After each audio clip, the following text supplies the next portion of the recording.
498A IPC जहन में आते ही एक ही चीज आती है कि भी अब बेल कैसे लें। पुलिस अरेस्ट तो नहीं करेगी, परेशान तो नहीं करेगी। ऐसे में क्या करना चाहिए? एंटिसिपेटरी बेल के लिए जाना चाहिए या फिर कोई अरेस्ट होना पड़ेगा? क्या होगा मेरा?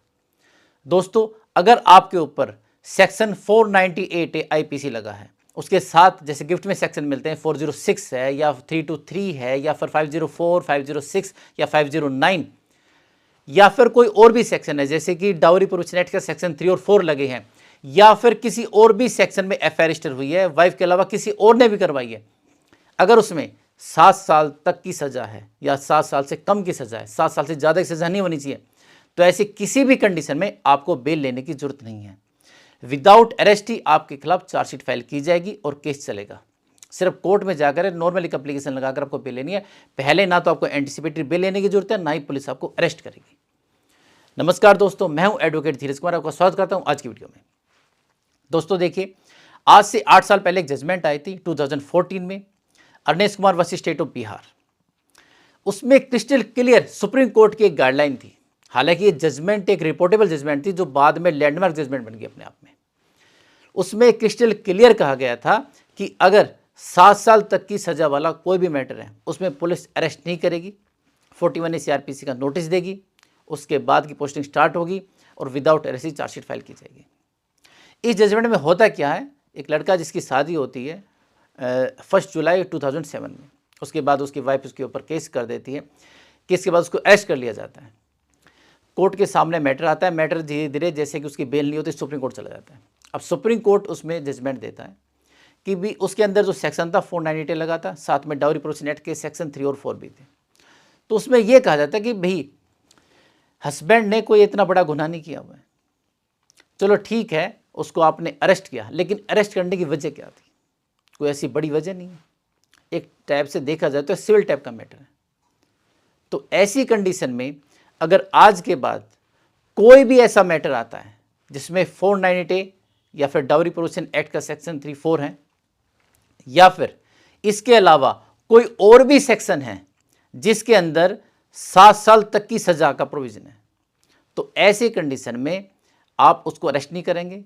पुलिस 41A CRPC का नोटिस देगी, उसको बुलाएगी और उसके बाद विदाउट अरेस्ट ही उसकी चार्जशीट फाइल होगी और जो उसकी कंडीशन है उसको कंप्लाई करेगी।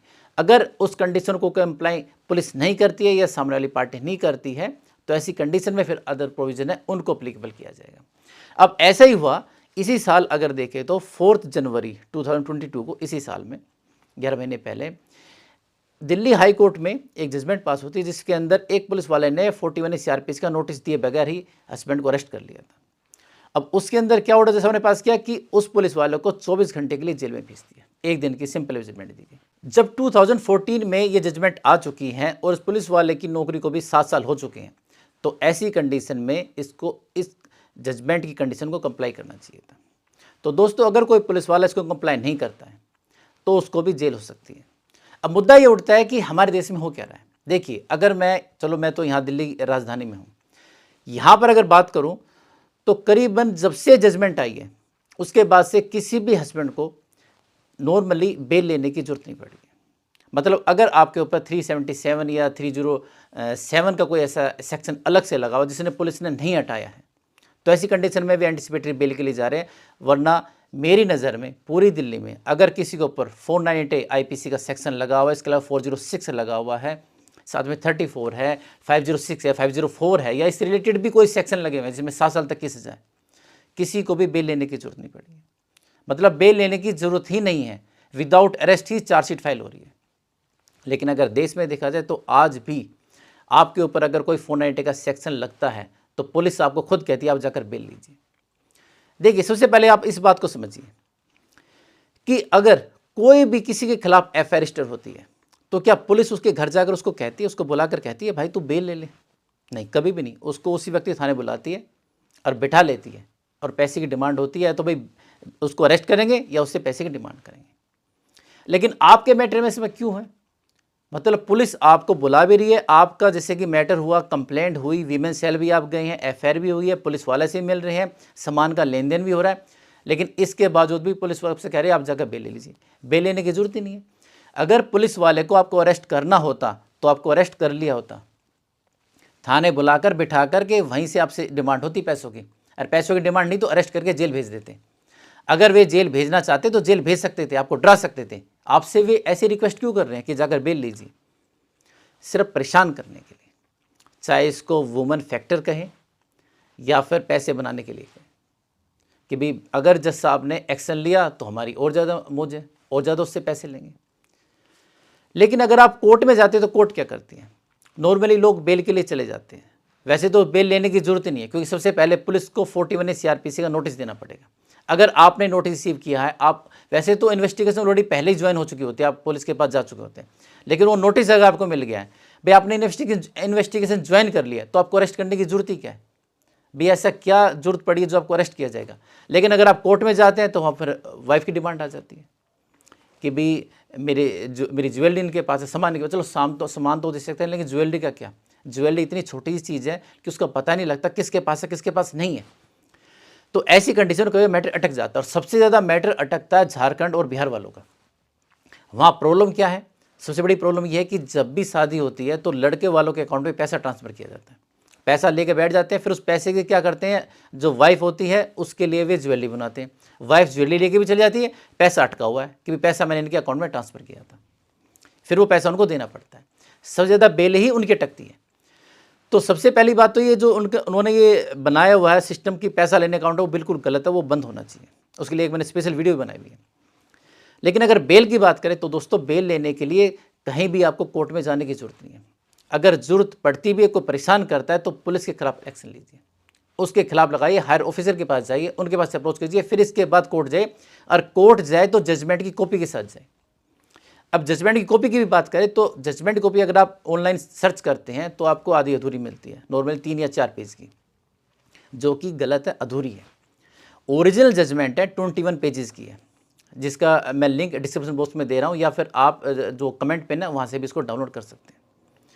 तो ओरिजिनल जजमेंट को लेके जाइए, सुप्रीम कोर्ट के लोगों के साथ है, उसमें क्रिस्टल क्लियर ये डायरेक्शन दी हुई है। और जजमेंट ये नहीं है कि नॉर्मल उसके अंदर सिर्फ एक जजमेंट पास कर दी और डायरेक्शन दी हुई है, नहीं, डायरेक्शन सभी हाई कोर्ट्स को दी हुई है, सभी कोर्ट्स को दी हुई है कि आप इसको कंप्लाई करेंगे। सुप्रीम कोर्ट में एक बेंच है, कॉन्स्टिट्यूशनल बेंच, वो जो जजमेंट पास करती है वो पूरे देश को माननी पड़ती है, सभी के लिए डायरेक्शंस होती है। तो ये उसी बेंच के द्वारा पास की हुई जजमेंट है। हालांकि इसके बाद और भी जजमेंट आई है कि, लेकिन आज भी इस जजमेंट को याद किया जाता है, इसका नाम लिया जाता है, इसकी डायरेक्शन को फॉलो किया जाता है, क्योंकि ये कॉन्स्टिट्यूशनल बेंच की जजमेंट है। अगर कोई भी पुलिस वाला आपको 41A CRPC का नोटिस नहीं देता है तो आप उसको भी जेल करवा सकते हैं। दूसरा, आपको जब नोटिस मिल गया, आपको अरेस्ट करने की कोई जरूरत नहीं है, विदाउट अरेस्ट ही चार्जशीट फाइल होगी।